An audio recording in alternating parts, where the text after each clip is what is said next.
Hello everyone. আগের ক্লাসে আমি বংশগতি চ্যাপ্টারের কিছু টার্মিনোলজি, যেগুলো না জানলে বংশগতি চ্যাপ্টার পড়া যাবে না, সেই টার্মিনোলজিগুলো ডেসক্রাইব করেছি। এই ক্লাসে আমি একসংকর এবং দ্বিসংকর জননটা পড়াবো। তো চলো শুরু করা যাক। ফার্স্ট, একসংকর জনন এবং দ্বিসংকর জনন জানার আগে আমি একটা জিনিস একটু বলে দিই, সেটা হলো মিউটেশন কি। মিউটেশন হলো এমন একটা পার্মানেন্ট জেনেটিক চেঞ্জ যেটা হলো বংশ পরম্পরায় সেটা সঞ্চারণশীল হয়। যেমন ধরো ট্রাফিক সিগন্যাল, যেমন হলো লাল মানে হলো গাড়ি থেমে যাবে এবং গ্রিন মানে হলো গাড়ি যাবে। তো এখন যদি ট্রাফিক সিগন্যালের এই রং অদল বদল করা হয় এবং সেটা যদি মানুষ না জানে, তো সেক্ষেত্রে যেমন একটা প্রবলেমের সৃষ্টি হবে, এখানেও সেরকম যদি কোনো একটা কালার কম্বিনেশনে লাল আর নীল নীল এই দুটো কালার কম্বিনেশনে যদি বলা হয় যে কোনো একজন মানুষের চুলের কালার বা হেয়ার অনেক বেশি ঘন হবে মাথাতে, যদি এই কালার দুটো অদল বদল করে নীলের বদলে যদি সাদা করে দেওয়া হয়, তাহলে সেক্ষেত্রে তার চুলটা পাতলা হবে। তো এই ধরনের যে পার্মানেন্ট জেনেটিক বৈশিষ্ট্য, যেটা ডিএনএর মধ্যে ঘটে এবং এটা বংশ পরম্পরায় সঞ্চারণশীল, এটা গেল মিউটেশন। আর এই মিউটেশনের মাধ্যমেই কিন্তু অনেক সময় আমাদের প্রকরণ সৃষ্টি হয়। প্রকরণ মানে হলো যে বিপরীতধর্মী বৈশিষ্ট্য, বা যখন একই বংশে দুজন মানুষের মধ্যে যে ডিফারেন্স তৈরি হয়, সেটাই হলো কিন্তু প্রকরণ। তাহলে চলো আমরা শুরু করি একসংকর জনন। একসংকর জনন বলতে কি? একসংকর জনন মানে হলো একটা বৈশিষ্ট্য নিয়ে যখন সংকরায়ন করা হয়, তাকেই বলা হচ্ছে কিন্তু একসংকর জনন। একটা বৈশিষ্ট্য মানে কি? ধরো মটর গাছের আমি দৈর্ঘ্য, মানে সেটা লম্বা না ছোট, এই দৈর্ঘ্য লম্বা বা ছোট কোনো একটা গাছকে তার উচ্চতা, এই যে ক্যারেক্টার, এই ক্যারেক্টারটা নিয়ে যখন তার সংকরায়ন করা হয় একটা জেনারেশন থেকে অন্য জেনারেশনে, সেটা হলো একসংকর জনন। আর দ্বিসংকর জনন যখন হলো দুটো ক্যারেক্টার, মানে হলো গাছটার উচ্চতাটাও নিলাম এবং তার ফুলের রঙটা কীরকম হয়, এই দুটো কালার যদি একসঙ্গে নেওয়া হয়, দুটো বৈশিষ্ট্য যদি একসঙ্গে নিয়ে কোনো বংশ পরম্পরায় জনন বা সংকরায়ন জনন করা হয়, তখন কিন্তু সেটা হবে দ্বিসংকর জনন। তাহলে বোঝা গেল একসংকর জনন কি। আমরা মেন্ডেলের যে একসংকর জনন, সেইটার ক্ষেত্রে আমরা মটর গাছের উচ্চতাটা নিচ্ছি। মটর গাছের উচ্চতা, এটা বাদ দিয়ে আমরা অন্য কিছু নিতে পারতাম, কিন্তু যেহেতু বইতে এটা করা আছে, বোঝার সুবিধার্থে আমি উচ্চতাটাই ধরলাম। আচ্ছা, উচ্চতা ইংলিশ কি? সেটা হলো টল। উচ্চতা ইংলিশ হলো টল। তো বোঝার সুবিধার্থে বইতে টি নেওয়া হয়েছে এবং আর একটা টি নেওয়া হয়েছে ছোট টি। এখন এই বড় টি আর ছোট টির মানে কি? বড় টিকে সবসময় যদি আমরা এটা জানি কি ক্যাপিটাল অক্ষর লেখা আছে, তো আমরা এটাকে ক্যাপিটাল অক্ষর মানে আমরা ভাববো যে এটা ডমিন্যান্ট। এখন ডমিন্যান্ট মানে কি? যে বৈশিষ্ট্যের জন্য অপর কোনো বৈশিষ্ট্য প্রকাশিত হতে পারে না, সেইটা হলো ডমিন্যান্ট। মানে যখন এই বড় টি থাকবে, তখন আমরা ভাববো যে গাছটা লম্বা, কিন্তু যখন ছোট টি থাকবে একা, তখন কিন্তু আমরা ভাববো যে এটা তোমার প্রচ্ছন্ন জীব, তাহলে গাছটা হলো ছোট, তার দৈর্ঘ্য বা উচ্চতা হলো ছোট। বোঝা গেল? যেখানে টি এবং টি দুজনে একসঙ্গে থাকবে, সেখানে যেহেতু বড় টিটা আছে, আমি কি বলেছি, যে বৈশিষ্ট্য অন্য বৈশিষ্ট্যকে মাস্ক করে দেয় বা তাকে প্রকাশিত হতে দেয় না, সেটা হলো তোমার প্রকট বৈশিষ্ট্য বা ডমিন্যান্ট। যখনই বড় টি থাকবে, তখন ও অন্য কাউকে কোনো কাজ করতে দেবে না, ওই সর্বেসর্বা। তাহলে এই ক্ষেত্রে গাছটা আমরা বাহ্যিক দিক থেকে দেখব কিন্তু লম্বা হবে। বাহ্যিক দিক থেকে আমি গাছটাকে বাহ্যিক দিক থেকে দেখছি যে সেটা লম্বা, কিন্তু তার ভিতরে তার থেকে কোষ নিয়ে আমি দেখতে যাচ্ছি না যে তার ডিএনএতে কি ধরনের জিন আছে। ঠিক আছে, বাহ্যিক দিক থেকে আমরা দেখতে পাবো যে এই গাছটা লম্বা হবে। যদি দুটোই ক্যাপিটাল থাকে, তাহলে এটা তো একদমই লম্বা হবে শিওর। ঠিক আছে, আর যদি দুটো ছোট টি থাকে, সেক্ষেত্রে হবে আমাদের গাছটা খর্ব বা শর্ট হাইট। এবারে চলো আমরা জনন প্রক্রিয়াতে যাই। বইয়ে লেখা আছে দেখবে যে জনিত্রী জনু। জনিত্রী জনু মানে কি? জনিত্রী জনু হলো মানে parental generation. Parental generation, suppose ধরো প্যারেন্টাল জেনারেশন মানে হলো বাবা মা। কোনো একটা গাছ মেন্ডেল নিলেন, ঠিক আছে, আমি একটা এখানে গাছ আঁকছি, এইটা হলো বাবা মা, এইটা হলো একটা গাছ, আর এইখানে আমি একটা গাছ আঁকছি, এইটা হলো আরো একটা গাছ, ঠিক আছে। এই দুটো গাছ হলো বাবা মা, একটা বেশি লম্বা, একটা ছোট লম্বা। তাহলে এদেরকে আমি বাহ্যিক দিক থেকে দেখছি যে লম্বা, আর এটা হলো ছোট। এবারে সংকরায়ন যদি করতে হয় তাহলে আমাদেরকে জেনেটিক প্রসেসে যেতে হবে।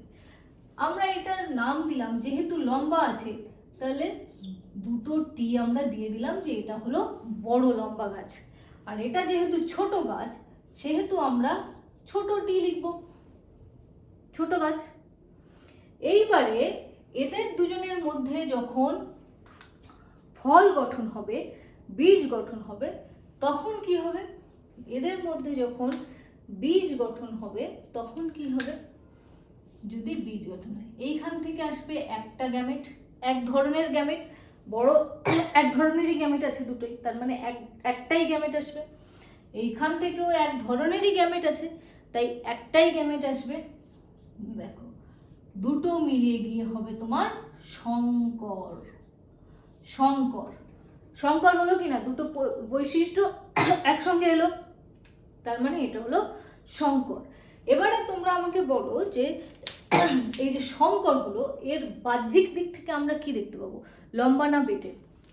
এইখানে বড় টি আছে, তার মানে গাছটা বাহ্যিক দিক থেকে কি হবে, লম্বাই দেখতে পাবো। আমরা কিন্তু জেনেটিক দিক থেকে যাচ্ছি না, এটা হলো লম্বা।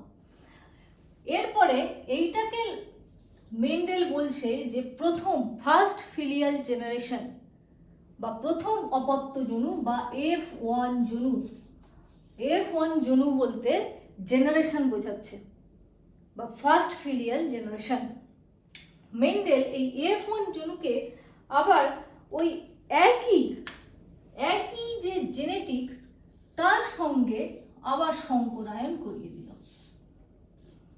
এইবারে মজা দেখো, এইখান থেকে কত ধরনের গ্যামেট আছে, বড়টি আর ছোটটি, ক ধরনের গ্যামেট হবে, দুই ধরনের। তাহলে এইখান থেকে দু ধরনের গ্যামেট চলে এলো। এইখান থেকে কটা আসবে, এই গাছটা থেকে দু ধরনের গ্যামেট আসবে, তাহলে বড়টি আর ছোটটি চলে আসলো। এইবারে এদের মধ্যে সংমিশ্রণ হবে, কি হবে না, ক্রসিং ওভার হবে। ক্রসিং ওভার কখন হবে সেটা আমরা পরে বলবো, কোষ বিভাজনের সময়। কিন্তু ক্রসিং ওভার হবে গ্যামেটের যখন মিলন হবে তখন। এইটির সঙ্গে এইটি শুধু গুণ করে দাও তাহলেই হবে, এইটির সঙ্গে এইটি শুধু গুণ করে দাও তাহলেই হবে, এইটির সঙ্গে এইটি আর এইটার সঙ্গে এইটা, দেখো চারটে হলো। এইবারে এদের বাহ্যিক বৈশিষ্ট্য আর জেনেটিক বৈশিষ্ট্যগুলো কি হবে সেটা আমরা একটু দেখে নিই। বাহ্যিক বৈশিষ্ট্যের ক্ষেত্রে এখানে দুটো টি আছে, লম্বা লম্বা হবে, দুটো বড় টি। এইটা কি হবে, একটা কিন্তু বড় টি আছে, তার মানে এটা লম্বা, তার সঙ্গে আবার ছোট টিটাও আছে, তাহলে এটা কি লিখবো আমি, সংকর লম্বা, সংকর লম্বা। আর তারপরে এটাও একই জিনিস, সংকর লম্বা। আর এইটাতে দুটো ছোট টি আছে, ছোট টি মানে কি, খর্ব বা ছোট গাছ, তাহলে বেটে বা খর্বাকার হলো। তাহলে বাহ্যিক বৈশিষ্ট্য দেখে আমরা গাছ দেখে কি বুঝতে পারছি, আমরা তো এর মধ্যে গাছ দেখে তো আর দেখতে পাচ্ছি না যে এর মধ্যে ছোট টি আছে না বড় টি আছে বা কি আছে, আমরা দেখতে পাচ্ছি একটা লম্বা, দুটো লম্বা, তিনটে লম্বা। তার মানে আমাদের ফেনোটাইপ বৈশিষ্ট্য, আগের ক্লাসে আমি বলেছিলাম যে ফেনোটাইপ কি জেনোটাইপ কি, এটা আমি আবারও বলছি, ফেনোটাইপ কি, ফেনোটাইপ হলো আমরা বাহ্যিক দিক থেকে যেটা দেখতে চাইছি, মানে এটা বলার জন্য আমার কোনো পরীক্ষা নিরীক্ষার কিছু প্রয়োজন হলো না। ফেনো ফিউচার, এইভাবে মনে রাখো যে ফেনো মানে ফিউচার, ফেনোটাইপ বৈশিষ্ট্য হলো, আমি দেখে বলছি যে হ্যাঁ 3টে লম্বা গাছ একটা ছোট গাছ, তার মানে 3:1। আর জিনোটাইপ, জিনগত মানে এটা আমাকে পরীক্ষা করে দেখতে হবে যে এর জেনেটিকটা কি আছে অ্যাকচুয়ালি, সেইটা হলো এইটা একরকম, এই দুটো একরকম, এইটা একরকম, মানে একটা দুটো একটা 1:2:1। জেনোটাইপ বৈশিষ্ট্য হবে 1:2:1। হয়ে গেল ফেনোটাইপ আর জেনোটাইপ। মেন্ডেল এই পরীক্ষাটা করে তিনি দুটো সূত্রের মধ্যে উপনীত হন। কি সূত্র? যে যদি কোনো বৈশিষ্ট্য, বিপরীতধর্মী বৈশিষ্ট্য কোনো একটা কোষের মধ্যে থাকে, তাহলে একটি হবে প্রকট আর একটা হবে প্রচ্ছন্ন।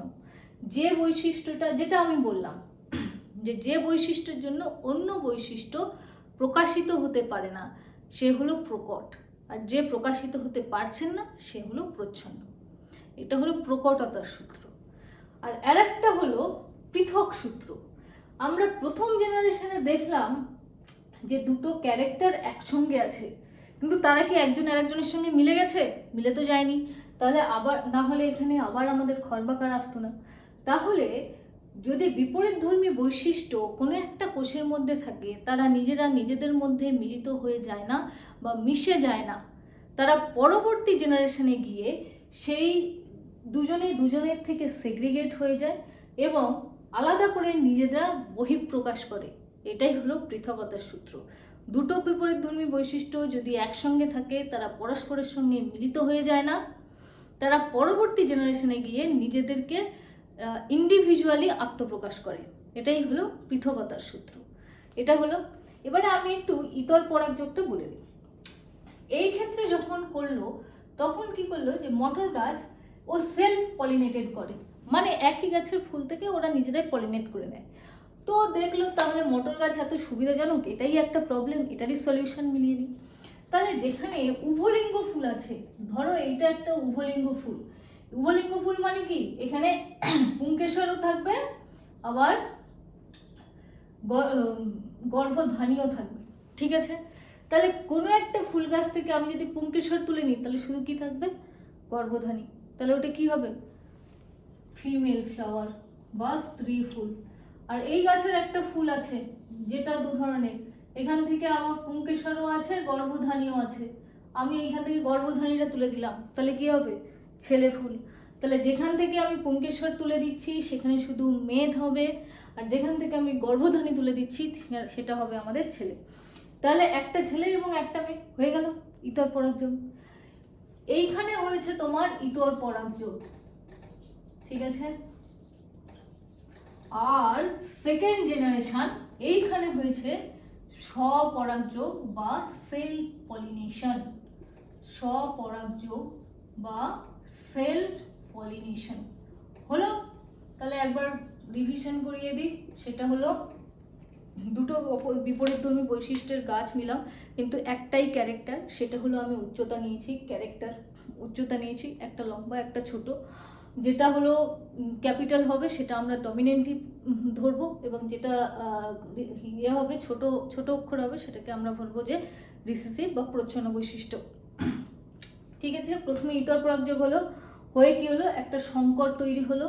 সেই সংকরের বৈশিষ্ট্য বাহ্যিক দিক থেকে আমরা দেখতে পাচ্ছি লম্বা, কিন্তু জেনেটিক দিক থেকে সেটা হলো সংকর।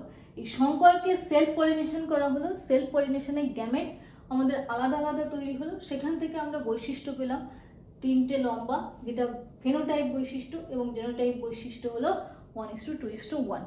এবং দুটো সূত্র আছে, একটা হলো প্রকটতার সূত্র যেটা আমি বললাম, প্রকট আর ডমিনেন্ট, আর একটা হলো পৃথকের সূত্র। বিপরীতধর্মী বৈশিষ্ট্য একই কোষের মধ্যে যদি থাকে তারা দুজনে মিলে যায় না, এবং পরবর্তী জনিতে গিয়ে বা পরবর্তী জেনারেশনে গিয়ে তারা ইন্ডিভিজুয়ালি নিজেদেরকে আত্মপ্রকাশ করে। এটাই হলো এক সংকর জনন। এর পরবর্তী ক্লাসে আমি দ্বিসংকর জননটা পড়াবো। Thank you.